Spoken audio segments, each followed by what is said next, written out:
Se você gosta da Marvel ou gosta de jogos de super-heróis, provavelmente você já ouviu falar do Capitão América Super Soldado. Foi um jogo ali que saiu no embalo do filme do Capitão América de 2011, só que um pouco diferente de muitos jogos licenciados da época. Esse aqui até que manda bem algumas coisas. Mas isso não quer dizer que ele é uma obra-prima ou algo desse tipo. Ele tá mais pra aquele tipo de jogo que fez um arroz com feijão bem feito. E agora a gente vai dar uma olhada nesse jogo aqui, mas antes, se você não é inscrito no canal, por favor se inscreva. O YouTube me mostrou que mais de 95% das pessoas que assistem os meus vídeos não são inscritos. Então se você gosta do canal e gosta dos conteúdos que eu tô trazendo por aqui, pô, dá uma forcinha e se inscreve, me ajuda bastante. Mas agora vamos pro que interessa. É impossível você jogar esse jogo e não lembrar do Batman Arkham. O estilo é praticamente o mesmo, botão de ataque, botão de contra-ataque e muita animação fluida. E o melhor de tudo é que isso funciona muito bem aqui nesse jogo. O Capitão realmente parece que tá lutando com força, cada soco parece ter um impacto, os contra-ataques são bem estilosos e o escudo, cara, o escudo é o destaque desse jogo. Você pode arremessar ele, pode rebater em vários inimigos, usar pra bloquear e ainda fazer uns combos insanos. Não é um sistema de combate mirabolante, mas é muito divertido e ele faz com que o Capitão parece realmente ser forte. E isso mesmo sem ter um super poder absurdo. É aquele combate simples, direto e muito gostoso de jogar. Toda vez que eu entrava numa sala cheia de inimigos eu ficava até feliz. Mas o que peca um pouco é a variedade de inimigos. Depois de um tempo você percebe que tá enfrentando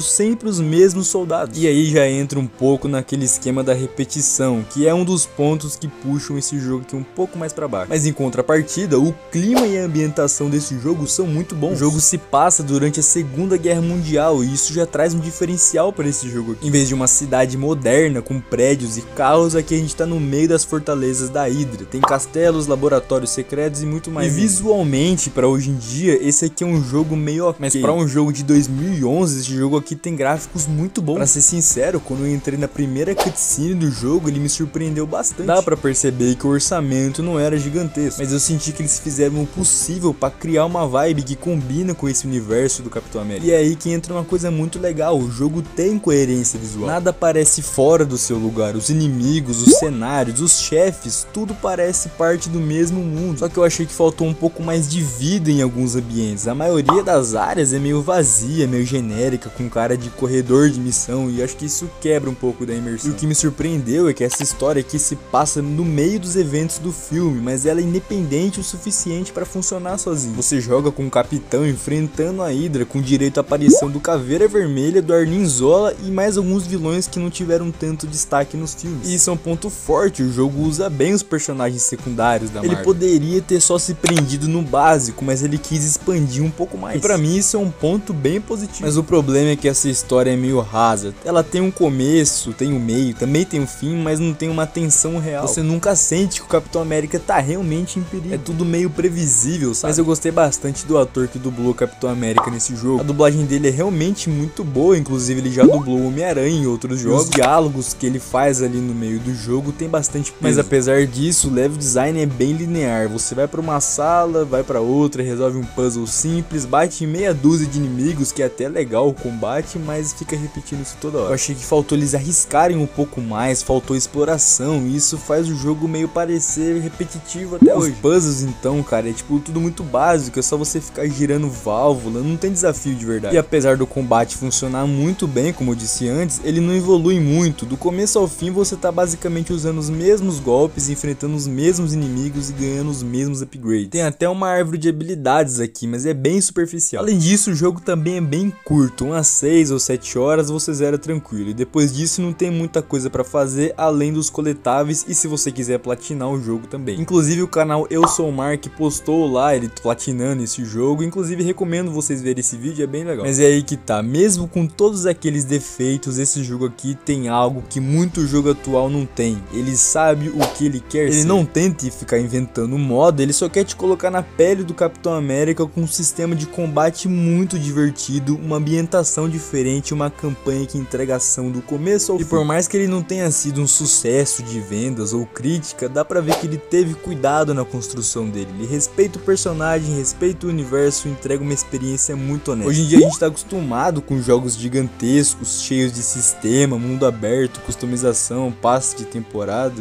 que só por Deus amado. Mas às vezes tudo que você quer é só ligar o console e sair socando todo mundo com o escudo. E é aí que esse jogo brilha, ele não tenta ser mais do que ele é. Ele é direto, divertido e fiel ao herói que ele representa. E tem outra coisa que muita gente que joga esse jogo não valoriza, que é aquela sensação de ser um herói em tempos de guerra, diferente de outros jogos de super-herói que te colocam numa cidade moderna que você tá no meio do caos da Segunda Guerra Mundial. Todo mundo sabe que o Capitão América sempre foi mais do que só força ou escudo, ele representa a resistência, a disciplina e a esperança num cenário de destruição. Ele foi realmente criado para isso mesmo, ele foi criado para representar o patriotismo americano e para simbolizar os ideais do país contra o eixo durante a Segunda Guerra Mundial. E eu achei muito legal da parte dos desenvolvedores do jogo de colocar isso aqui. E claro, jogar esse jogo hoje em dia é como revisitar uma fase da Marvel onde tudo era mais simples, menos carregado de expectativa. Aqui nessa época não existia esse negócio de universo compartilhado, não tinha nenhuma teoria sobre isso até, era só você e a missão. E o interessante é que esse jogo não tenta fazer o Capitão América mais badass do que ele é, ele não vira um anti-herói e não tem momentos disso durante o jogo, ele é o Steve Rogers clássico, ele é leal, corajoso e comprometido com os seus ideais. E tudo isso no mundo até onde os heróis viraram cinzentos. Revisitar essa pureza do herói tem muito valor. É o tipo de experiência que talvez a gente só consiga entender melhor com o tempo. E por mais limitado que esse jogo seja, ele consegue transmitir uma ideia de propósito. E não é todo jogo que consegue. Talvez o que mais impressione a gente quando a gente volta pra esse jogo hoje é como ele não tenta te impressionar o tempo todo. Ele não joga tudo na sua cara. Não tem cutscene épica em cada missão, nem trilha sonora exagerada e nem um vilão falando um monólogo de 10 minutos. Ele é só contido mesmo, e isso dá espaço para outra coisa florescer, o peso do silêncio. Tem momentos que você só anda por corredores vazios, ouvindo passos metálicos, ecos distantes, e isso de certa forma transmite uma solidão diferente. Não aquela solidão do herói incompreendido, mas a do soldado em missão, um cara que não tá ali por glória, mas porque alguém precisa fazer o que é certo. Ele mostra o capitão como um símbolo, mas sem precisar ficar gritando isso o tempo todo. Ele não é endeusado, ele é humano e a missão dele é cheia de poeira, concreto rachado e decisões práticas, nada de glamour. No fundo, o jogo representa bem aquele tipo de herói que não precisa ser o mais forte, ou mais rápido ou mais carismático, ele só precisa estar lá quando os outros não estão. E o mais curioso é que mesmo sem a pretensão de ser um jogo marcante, ele acaba deixando uma impressão que fica marcante, porque ele não tenta redefinir o gênero, não tenta ser o próximo grande sucesso, ele só quer contar uma história direta, honesta, com um herói que acredita em algo maior do que ele mesmo. É muito raro um jogo de super-herói se passar em um momento tão específico assim quanto a Segunda Guerra Mundial e ainda assim conseguir se manter acessível sem virar uma aula de história. Ele não tenta transformar a guerra num espetáculo, também não tem cenas grandiosas com explosões por todo lado, mas tem detalhes, bandeiras rasgadas, sirenes ao fundo e soldados com medo. E essas pequenas coisas tornam o ambiente mais incrível e bem mais humano. Isso combina com o Capitão, porque ele nunca foi só um herói com um uniforme bonito, ele foi reflexo de uma época, e jogar esse jogo é tipo revisitar uma época por um ponto de vista mais direto, quase íntimo. No meio de tantos jogos genéricos com heróis soltos no mundo moderno, esse aqui se destaca por fazer algo pouco comum, que é te colocar num contexto histórico pesado e ainda assim te dar um controle, te fazer lutar, mas também observar as coisas ao redor. É um jogo simples, mas que não subestima quem joga, e só por isso ele já merece mais respeito do que ele teve. No final de tudo, esse jogo aqui é um jogo esquecido, mas que merecia ser revisitado. Se você nunca jogou esse jogo, vale a pena dar uma chance. E se por acaso você já jogou, talvez seja a hora de revisitar esse clássico da era dos jogos licenciados. E chegamos no fim do vídeo. Se você gostou desse vídeo, deixa um likezinho, se inscreve, comenta aí embaixo quais os próximos jogos que vocês querem que eu traga por aqui. Adoro ver o comentário de vocês. Muito obrigado você que escutou até aqui e até um próximo vídeo.